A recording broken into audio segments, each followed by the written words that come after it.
It's busy. What am I, like team leader for? Service delivery, programs, clubhouse, and I've just taken over SIL. I love how there's so many different parts that I've got to deal with. And my team is great. I think it's awesome. I've got a few hats on that I've got to wear throughout the day, but I think they're all pretty much manageable because we're in a regional town.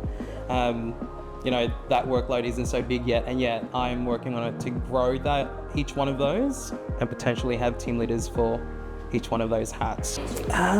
You know what? Priority number one, because I was in telecommunications in around sales and marketing. KPIs, I lived and breathed KPIs for almost a decade and I loved it. So the first thought in my mind in every part of those roles is growth. So every decision I make, any action that I make, I look at growth and where that would lead us from where we are now, that action, the outcome of that, whether it's positive or negative, and then where we go from that. I love those changes that, or the support that you would provide our consumers, and then you see them grow and develop, whether it's their process, their mindset, their communication, their problem solving.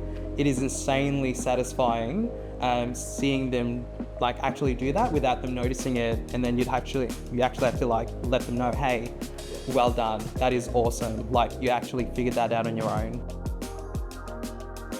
I really want to see where we go from, because like I mentioned before, it's about growth. That's what I'm trying to do, is grow the Ingham branch. I really just want to see where we can get to, especially being in a regional town. Yeah, and then obviously looking back, because I believe in self-reflection, so I would look back on where we were and think about what we did, and this is where we are. So it's going back to what I said before. It's self-reflecting, looking back on what it was and what it is now, and that feeling that we're growing, we're making a difference, and people are changing, and it's better.